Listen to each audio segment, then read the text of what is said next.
যুক্তরাষ্ট্র গঠিত হয়েছে আমেরিকা এবং ইউরোপের সক্রিয় সমর্থনে, তাদের সহযোগিতায়, তাদের সক্রিয়তায়, তাদের মদতে এর ফলে 8 বছর ধরে এই দখলদারিত্ব চলছে।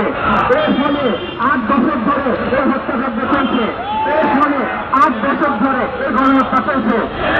আর আপনাকে মুক্ত করার পক্ষে সবচেয়ে বড় বাধা ইসরায়েল না, বাইতুল মাকদিসকে মুক্ত করার পক্ষে সবচেয়ে বড় বাধা ইসরায়েল না, এই গণহত্যা থামানোর পক্ষে সবচেয়ে বড় বাধা ইসরায়েল না, সবচেয়ে বড় বাধা আমেরিকা।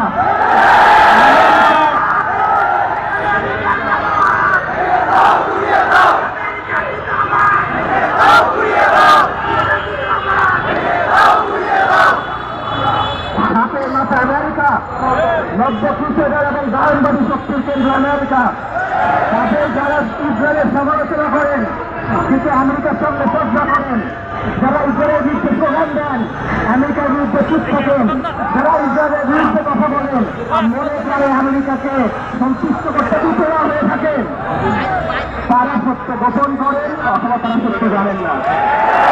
ক্ষেত্রে তারা পরিপক্ষ। গণহত্যা থামানো যাচ্ছে না, আগ্রাসন থামানো যাচ্ছে না, ইসরায়েল সমস্যার সমাধান হচ্ছে না। তার প্রথম কারণ ইসরায়েলের পক্ষে আমেরিকার সমর্থন। দ্বিতীয় কারণ আমেরিকার প্রতি মুসলিম দেশগুলোর শাসক এবং বাহিনীগুলোর গোলামি। এটা শুধুমাত্র আরব রাষ্ট্রগুলোর জন্য সত্য না, এটা অধিকাংশ মুসলিম রাষ্ট্রের জন্য সত্য। এই শাসক গোষ্ঠী এবং তাদের অনুগত বাহিনীগুলো আমেরিকার গোলামি করে।